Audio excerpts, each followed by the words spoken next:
Hello and a very warm welcome. Welcome back to this series where together we are trying to develop a strategy that gets you 300 plus a score in the civil service main examination in botany optional and a same percentage of a score in the Indian Forest Service botany optional if that's what you are also planning to appear in. This series is meant for 2025 and 2026 aspirant and definitely not for 2024 aspirants because these aspirants right now are neck deep into their prelim preparation and very correctly so. And for them, the strategy will be very different, which will basically focus on how to make the best use of the time that is available between the prelim and the main examination of 2024.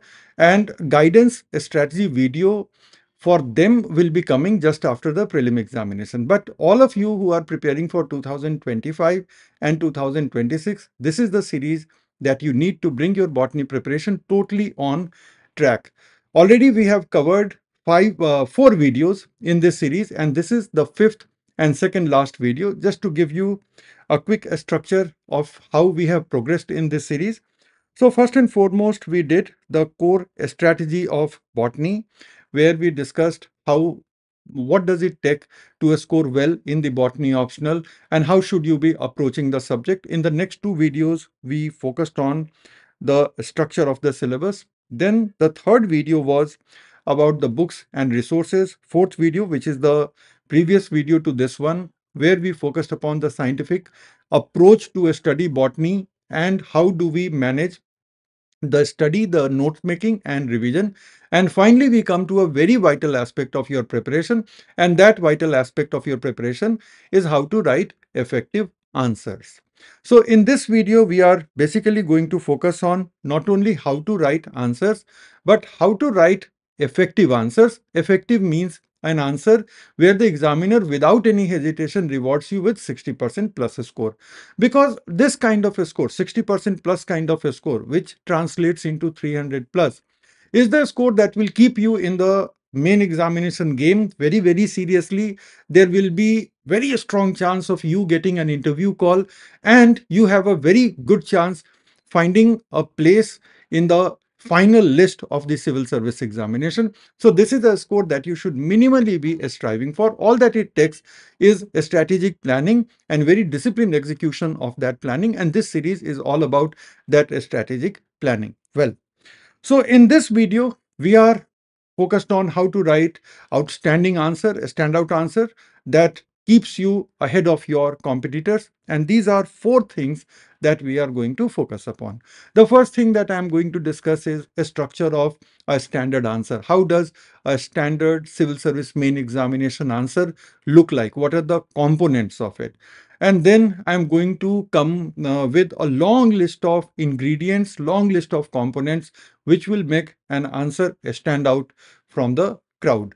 And that is something which will be acting as Mark's magnet. We are going to go through a long list and I will be explaining why each of those ingredients is important. Then, what is the basic difference when it comes to answer writing in Botany paper 1 and Botany paper 2? There are some subtle differences, but easy to grasp, easy to implement. And finally, when and how should you start practicing answer if it is so vital? So these are the things that we are going to focus upon within this video. Here we go. A structure of a good answer. So ये चीज सब लोगों ने आपको बताई होगी, आपने भी सब लोगों से सुना होगा, but for the sake of stating the obvious, let me tell you that a good answer is invariably divided into three parts, that is introduction, body and conclusion. This you know. There is no question which will not require an introduction and conclusion in its answer. I'm saying this because a lot of students would come up to me and they would say, "Sir, is it important to write a conclusion?" And I say, yes, you have to write a conclusion. Do not face the writer's block to write a conclusion. You're not writing a novel. You are just writing an answer in the science subject. Just sum it up. Whatever you have written in an answer, simply sum it up. If you are unable to come up with anything else, at least you sum it up neatly so that the answer gets a sense of being closed. Ki, okay, ab ye answer ho gaya. And that gives the examiner a good sense. An introduction is definitely a formal opening without which there can be no answer which will ever look good to the examiner. but it is the body part which differentiates you from the other candidates. When I say body part, it is the body part which basically addresses the key queries of a given question. Let's say that a question has three parts. So in the body, there are going to be three parts. If the question has got two query areas, I'm going to show you some examples. So if the question has got two query areas, obviously you have to bring the body into two parts. The body will be occupying almost 80%, okay? The body will be occupying almost 80% of the volume of your answer. It can be a very short note, 10 marker, where you have to write 120 words. It can be 12 and a half marker, where you have to write approximately 150 words. It can be 15 marker, where you have to write 180 words. It can be 20 marker, where you have to write 240 words. It can be a 25 marker, where you have to write 300 words. Basically, in the civil service main examination, 1 mark is equal to 12 words, and this is in your optional subject. In general studies, very clearly the word limit is stated, so you can follow that word limit. But in the optional subject, each mark is about 12 word worth, apart from the diagrams. So a lot of students would again ask me that we are also drawing the diagram, so do we still have to write 12 words? I say that is the minimum that the examiner is expecting. And it is that limit of words according to which the space has been created in your answer booklet. It is not mandatory to fill that space in all the answers. In some of the answers, you will feel that a space is a little too much, whereas the relevant information that was required to answer this question is relatively less. That is totally okay, but try to write about 12 words. And so far, I am yet to come across such a question where for each part, you would not have sufficient content if you have done your botany optional, right? So 12 word per mark is not a very tall order to achieve, okay? So body will be kind of covering 80% of your answer. Introduction can be 4 sentences at the max. Conclusion should ideally be 2 to 3 sentences. But it is the body that will be occupying the bulk of your answer. So the first thing first, that your answer, no matter what has been asked to you, introduction, body and conclusion, dividing it into these many parts is a must.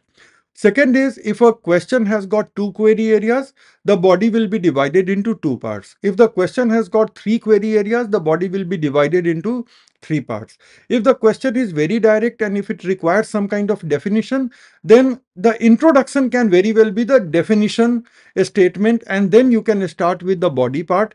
And within the body part, what you have to do, you have to further elaborate the things after the definition. Plus, you have to touch upon all the query areas which have been asked in the question. That is one thing. Second thing is, it is in the body part where you have to draw the diagrams or you have to draw the flowchart if it is a process. The third thing, which is no less important, that it is in the body part only where you can organize the things thematically under proper headings. Now, here there is an important thing. In lot of humanities subjects, it is just not advisable to make headings and subheadings. But in a subject like botany or zoology, or for that matter geology, agriculture, it is perfectly all right. Rather, it helps the examiner navigate through your answers better if you are dividing your body part into clean headings. So it is a big thing that I'm stating out, because there is generally a notion that in UPSC answers we do not create headings. But my argument is, and I have seen this among all the students of mine who have scored very high, who have even gotten top rank in the civil service or forest service examination. I have seen them that they have been in the habit of creating headings within the body part. If the question is divided into three themes, their body part will be divided into three headings, and each heading will be appropriately done. Let us imagine, and another thing is that let us imagine that a question has got three query fields. So you know that body will have three parts. Are all the three parts going to be treated equal? Answer is no. All the three parts are not going to be treated equal. It depends upon how much academic weightage each part deserves. All the parts are not created equal. So this is again a very, I would say, very novice view of the question, that each sub part of the question deserves equal treatment. No, it cannot be. You have to apply the understanding of the subject. Whatever you have understood, apply that and see which part needs to be dealt in detail, which part is just a simple bulleted list of 5 or 6 items. Accordingly, you have to deal with. So what are we concluding here? Each answer have to be divided into three parts: introduction, body, and conclusion. Introduction, maximum 4 sentences, not more than that. It is perfectly okay if you are writing a definition statement. In humanities subject, it is generally not advised that you start your answer with a definition. In sciences, it will help you score much higher if you start with a definition, if the question is that straight. The body part is going to occupy 80%. The body part needs to be divided into as many parts, as many query areas are there in the question. And last but not the least, in the body part, do not hesitate in making headings and subheadings. Conclusion, 2 3 sentences. If you are not able to figure out a nice conclusion, anything special, anything unique, that's perfectly all right. Simply sum it up. But conclusion is a non-negotiable thing. Now, let me show you a question. So this is a question from the main examination of 2023, paper 1. So question is, what is parasexuality in fungi? That is the first query area, parasexuality in fungi. Explain the mechanism of parasexual cycle. That is the second query area. And the third one is applications of parasexuality. Obviously, the answer can start with a definition of parasexuality, and then the body part will be having a further elaboration of what is parasexuality all about, where was it discovered, who discovered, in which fungus was it discovered, and in the fungal world, in what all genera or what all species do you see the parasexuality phenomenon, and what basically happens in parasexuality. Then operation of parasexual cycle. This is the part within the body that is going to take maximum amount of word and space, because this is the biggest query field. It does not you cannot create equality among these three parts. What is parasexuality? That is very small. But explain the parasexual cycle is going to be big. Application of parasexuality, 2 3 points. So I hope you understand it. After that, application of parasexuality, like I just said, that 2 points, 4 points are there in application of parasexuality. That will be the last part of the body of this answer. And after that, you have to put a nice conclusion. Conclusion is a must. Now you will ask, how should I conclude? If you can think of some recent biotechnological application of parasexually reproducing fungi, wonderful. And there are, if you search enough, you will find it. Okay. But if that does not, if you don't have that information, don't fuss about it. Simply sum it up that parasexual cycle is extremely rare in nature. However, it can be induced in lab conditions. And when parasexual cycle is completed, it allows fungi to get genetic novelties without going through sexual processes. And this novelty can be exploited for a variety of economically important applications. Even if you write this much, examiner will get a sense of completion of this answer. So do not forget to conclude any answer. Second question is, what is a stele? It is a question from Pteridophyta. And then give an illustrated account of various types of steles in the pteridophytes. Okay. Now, obviously, this part is much bigger, and what is a stele is a very small part. What will you be concluding here? Now, in the conclusion, touch upon an aspect which is not specifically asked in this question, but if you do that, it will be adding value to your answer. And what will be that? The process of stellar evolution sheds light on how the pteridophytes have evolved. Elaborate that in 2 3 sentences, and that is a very nice conclusion, touching upon a new aspect of stellar diversity in the pteridophytes, something that has not been specifically asked. But if you are showing your knowledge in that area, even though very, very briefly, even though in the conclusion, that is bound to make an impression in the mind of the examiner. So follow this structure. Now, those components those 15 components which make your answer stand out of the competition. Some of them are very basic, some of them I hope you are already implementing, rest of them with some practice you can very easily incorporate in your answer writing. First and foremost, every answer has to be in alignment with the question's demand.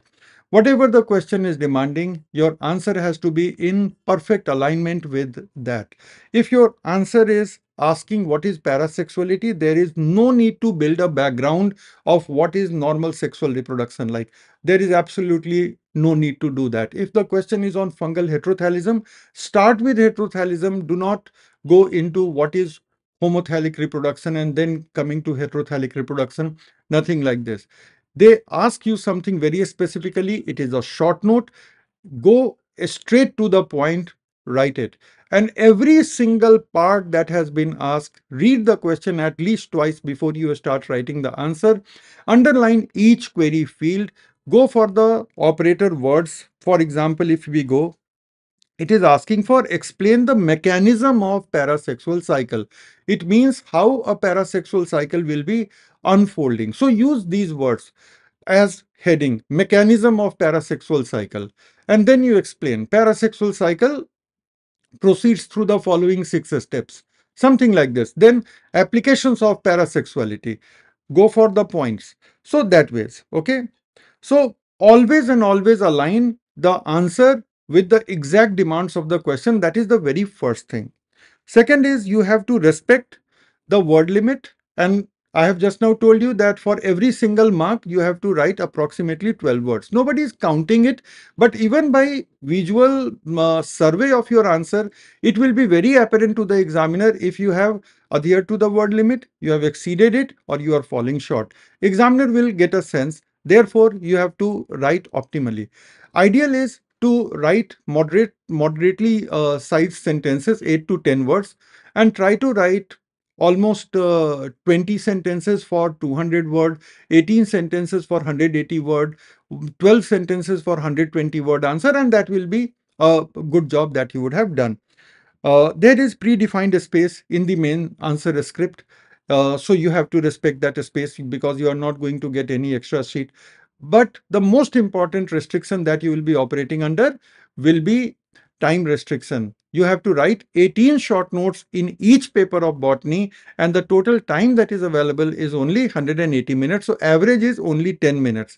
And in the real examination scenario, this average will be falling down. You have to practice a lot to be able to finish your answer in a speedy manner. So the answers which are shorter, you have to finish in 5 to 6 minutes, and the answer which are longer, then you will have 12 minutes, 13 minutes also to allocate to these answers, and then your average will be 10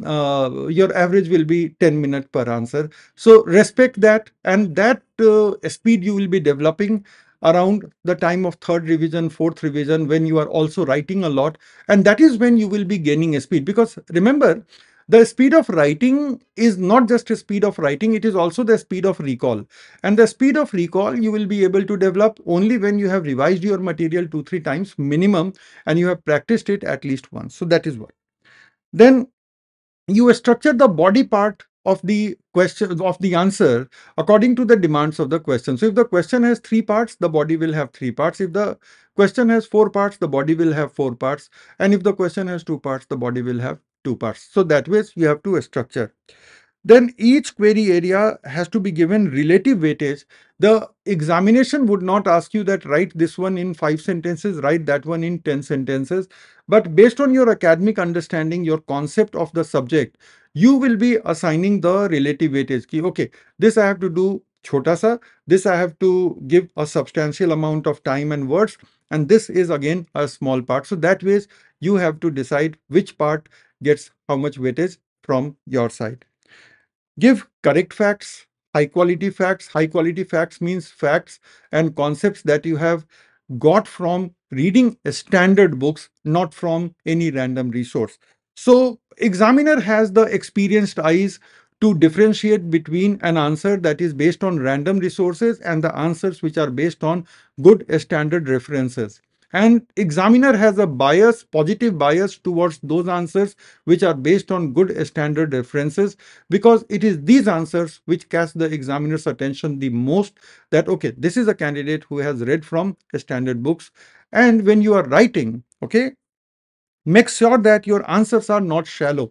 The UPSC is very clear that I'm expecting the graduation honors level answers, which is a little higher, a notch higher than ordinary graduation standard, and a notch lower than postgraduate. And when you are writing, make sure that your understanding, your clarity of understanding is on display. And this is again something that UPSC mentions in its notification, that marks will not be allocated to mere factual knowledge. So you have to display your understanding, you have to display how you are interconnecting the concepts, and that will be keeping you in a good position with respect to your competitors. My eighth one is write simple short sentences, 8 to 10 words, 11 words. It is not hard and fast, but between 8 to 10 sentence words, you should start a new sentence. It is easy to read. There should be no repetition, because all the answers are going to be in the short note format, and in the short note there is no scope for repeating, or there is no scope for over explaining anything. And the moment you realize that okay, I don't have to repeat, I don't have to over explain, your answers, despite being compact, will end up conveying so much that examiner is bound to reward it very, very handsomely. And this is what we are working for. Okay, diagrams, if you are dealing with a structure, so there is no hard and fast how many diagrams you have to make. But generally, if it is an important structure that you are describing, there has to be a diagram. And if it is a minor structure, you can skip the diagram. So do not go into that trap that, okay, for every structural aspect that I'm talking about, I have to draw a figure. No, that is not the case. But at least for every important structure, there has to be a diagram. And in paper 2, there are a lot of processes. And if there is a process, try to summarize that process in a flow chart. Now you will ask that along with the flow chart, do we have to write its explanation also? That will entirely depend from question to question. For example, if you are talking about glycolysis, no, you simply write 10 reactions in a nice flow chart. In each reaction, give the proper chemical name of the substrate, of the enzyme, of the product, and also mention the type of reaction, how many ATP were consumed or released, how many NADH was produced or consumed. Anything that is pertinent to that reaction, make it a flow chart, and then you really do not need to explain it. Now you will ask, what if I'm writing a longer answer? If you're writing a longer answer without being asked, go ahead and mention the regulation of glycolysis, so that you show the examiner your grasp over some related but pertinent aspects. Okay. So in certain parts, flowchart is going to be enough. But when you are writing the photosynthetic electron transport, the light reaction, there merely the flowchart is not going to be enough, because at every electron transporter's level, something unique is happening, which will require bulleted points, description, as well as flowchart. So can flowchart substitute the text description? Depends on the question. Examples whenever you are dealing with a phenomenon. So wherever there is a phenomenon, wherever there is an application, examples are a must. Without that, the answer will look very, very hollow. Application, even if application is not asked, but if you know some application of some phenomenon, do write the application. For example, I can ask you a question that what do you understand by plant in vitro fertilization? With suitable illustrations, describe the process. Now, apparently, I have not asked for its application. Should you write application or not? You must write, because it is a lab technique, and if there is no application, this lab technique would not have been developed in the first place. Therefore, you need to know the application of every single topic. Whether you write it or not will depend upon the circumstances, demand of the question, so on. But you need to know the application. That is an important thing to have in your arsenal. And last but not the least, ask yourself, what is that extra I'm offering to the examiner which my competitors are perhaps not offering? It can be something as simple as good, neat presentation. It can be something as simple as this. It can be updated information based on the latest textbooks and all that. That is again a very good X factor. It can be very good diagram. It can be some cutting edge knowledge, application related knowledge, which you have gathered from newspaper as a part of your general studies preparation. It can be anything, but with every question, try to basically show the examiner that I am better prepared and I'm better performing than my competitor. Remember, it is a competitive examination. At every step, there are people who are fighting to race ahead of you, but you have to prevent that and you have to race ahead of your competition. So you always and always have to bring in that X factor, that extra thing that supports your claim to some extra marks. So these are the 15 points you cannot forget. To look at these 15 points look very daunting. How am I going to implement it? But the point is that half of them you are already implementing it. The other half you will implement with some practice. And that brings me to when and how should you start practice. But before that, let me tell you what is the basic difference in writing of answer between paper 1 and paper 2. This is just an example page of some question. Two of the question I have already touched upon: parasexuality in fungi and types of stele. And there was another question: characterize progymnosperm with examples, mention their phylogenetic significance. That was a question on gymnosperm. So this answer will start with definition of progymnosperm. But before you get into the characteristic, tell about the discovery of progymnosperm, what was their approximate timeline when they originated, they flourished, and they declined. And then you come to the body part where you are basically going to characterize progymnosperm as a plant group. What were their features? What was their diversity? Draw the figure of Archaeopteryx and so on and so forth. Write that part. Obviously, in this question, there are two parts, but the first part is going to take 70% of your answer, and the second part is going to be dealt in mere 30%. So do not worry about it. That is the academic nature. आप कुछ भी कर लोगे, you cannot give the characterization of this group and its application, phylogenetic application. You cannot bring both of them at the equal level. One is definitely a bigger part compared to the other, and you have to be ready for that. Okay. Now, the differences between paper 1 and paper 2. So here are some key differences. First and foremost, in paper 1, the literature that is available, the textbooks which are available, they tend to complicate everything. They are very good textbooks. I have already discussed what all textbooks you have to study, but unfortunately they tend to give a very complicated account of life cycles, a very complicated account of their structure. So if you simplify, it is going to show to the examiner that you have studied and you have understood the subject matter very well. On the other hand, in paper 2, the focus is on going into some depth because genetics, cell biology, physiology and biochemistry, ecology are such areas which every biology 12th standard student studies.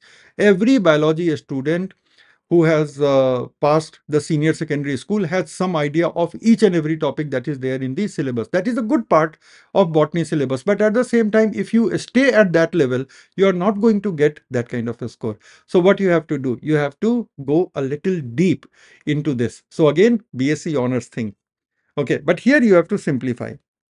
Since in paper 1 you are dealing with more structures, so diagrams are very important. Here flowcharts are quite important. The reason being, here you are dealing mostly with the processes.